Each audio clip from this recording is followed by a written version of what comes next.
En los próximos minutos vamos a comenzar a estudiar quién fue Pitágoras, ya que Pitágoras fue uno de los filósofos de la antigua Grecia más influyentes y más importantes. Pitágoras es este hombre que vemos aquí.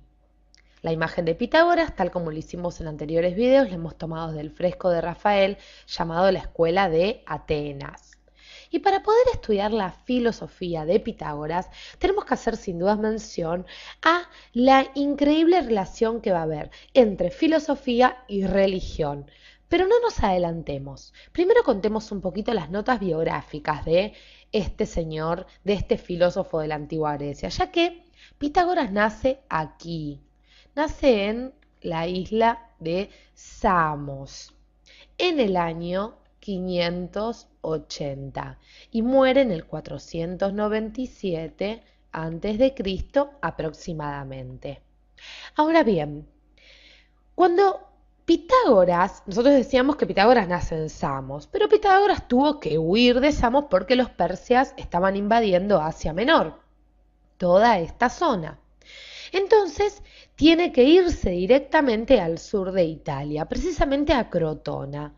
Y en Crotona, en esta zona del sur de Italia, va a fundar su escuela. Y cuando hablamos de la escuela de Pitágoras, la vamos a reconocer como la escuela pitagórica o los pitagóricos, si se quieren. Ahora bien, como decíamos, y ahora sí volvamos a este concepto, esto que delineamos en los primeros minutos, la escuela pitagórica era una suerte de filosofía mezclada con religión. ¿Con qué religión? Con el orfismo. Pitágoras fue un revolucionario en tanto que él dio a la historia de la filosofía un vuelco. Ha introducido, como veremos, muchos elementos, sobre todo elementos religiosos. Por eso la escuela pitagórica es una escuela muy mística. Pero vayamos directamente a la filosofía de Pitágoras. Y como decimos, prestemos vital atención a esto de la religión. Elementos que ha metido, por ejemplo, elementos religiosos, lo serán la idea del dualismo, es decir, el hombre compuesto de alma y cuerpo,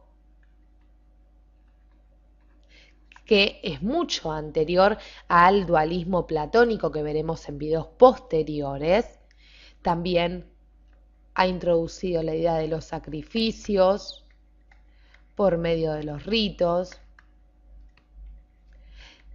Más que introducir, lo que hizo es tomar estos elementos de la religión, ya se encontraban presentes en la religión, en los ritos órficos.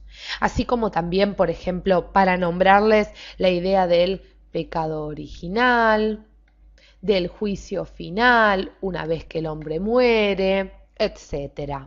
Entonces nos tiene que quedar muy en claro que a diferencia de estos primeros filósofos que veíamos en el video anterior, los invito a que lo vean aquellos que no lo han hecho, como eran Tales, Anaxímenes, Anaximandro, que hacían una filosofía, una cosmología, buscando este primer principio, este principio primordial, para dar una explicación al origen del cosmos. Los pitagóricos van a crear ya una escuela muy diferente a lo que era esta filosofía de los principios del siglo VI, siglo VII. Pero sigamos conociendo más la filosofía de Pitágoras para que nos quede en claro, mejor dicho, y para que podamos ver cómo se va mezclando la religión. Vamos a ver. Se dice que Pitágoras, vamos a hacer nuevamente un espacio, se dice que nuestro amigo Pitágoras fue discípulo de Anaximandro. Recordemos este filósofo, uno de los primeros tres filósofos griegos, ¿sí? Ahora bien, una de las mayores preocupaciones de Pitágoras y de los pitagóricos va a ser ni más ni menos que el tema del alma. Va a ser un tema central en la filosofía de Pitágoras. Es más, les cuento que este concepto de alma lo van a introducir ellos en la filosofía griega. Lo introduce en la filosofía griega. Pero hablemos un poquito del alma. Porque el alma, para los pitagóricos, vendría a ser una especie de otro yo. Esperen porque les voy a explicar. Una especie de otro yo que acompaña al cuerpo. Y vamos a explicarlo aún más. Los pitagóricos decían que el alma era incorruptible,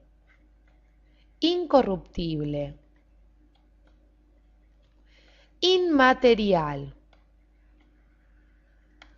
eterna, para nombrar algunas de las características.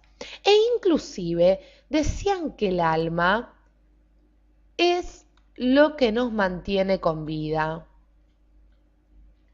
Lo que nos mantiene con vida, es decir, eres la dadora de vida al cuerpo. Recuerden que cuando hablamos de alma-cuerpo, hablamos de dualismo, como hicimos mención hace algunos segundos.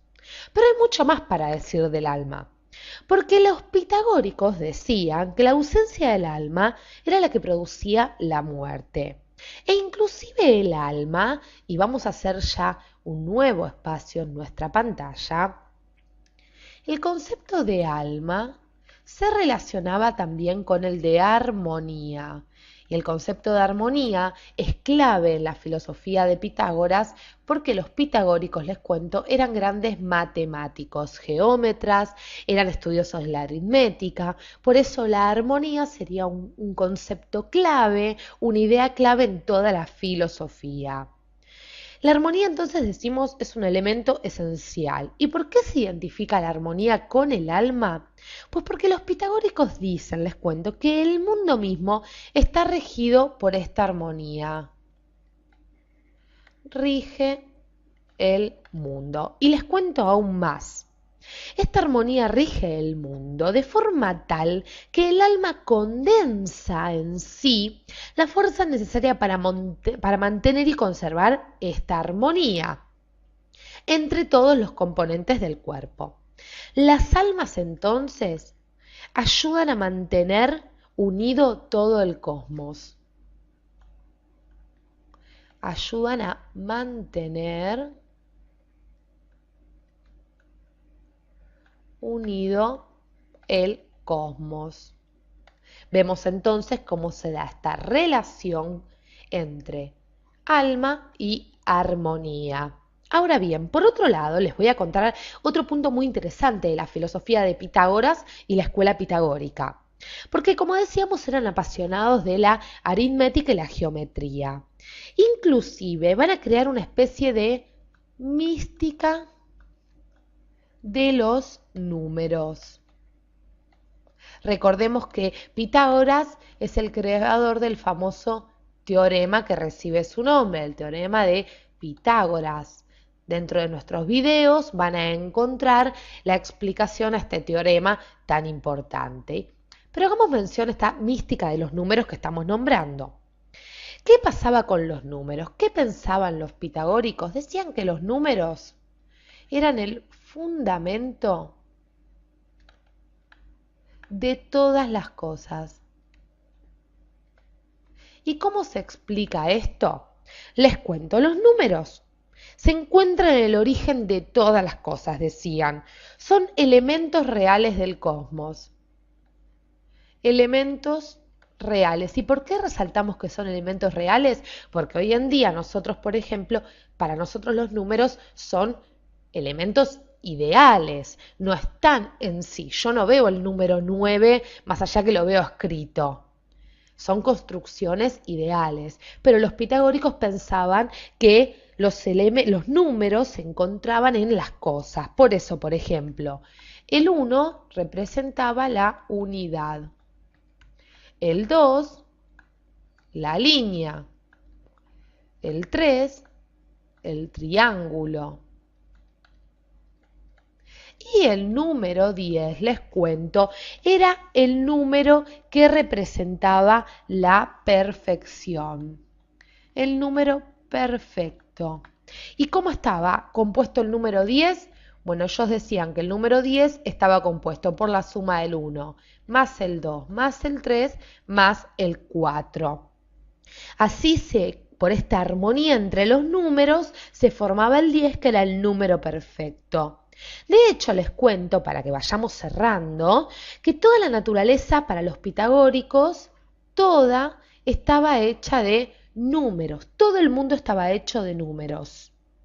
Es más, este concepto de armonía universal que nosotros vimos anteriormente fue identificado por los pitagóricos con la armonía propia del mundo matemático, es decir, con la exactitud, la precisión. Entonces vemos lo interesante de esta mística numérica que aportaron los pitagóricos a la filosofía occidental. Ahora bien, ¿qué va a pasar con los pitagóricos? ¿O qué le debemos, mejor dicho, agradecer? Yo creo que a los pitagóricos no solo le tenemos que agradecer esta idea del cosmos armónicamente ordenado, sino también la concordancia musical que van a introducir ellos, que van a crear ellos, así como también el concepto de alma y filósofo. Ellos se dicen que introducen el concepto de filósofo dentro de la filosofía griega. Por ende, vamos a ver cómo los pitagóricos van a influenciar a los filósofos posteriores. Los invito a que sigan viendo nuestros videos para que conozcamos más sobre la filosofía antigua. Muchas gracias.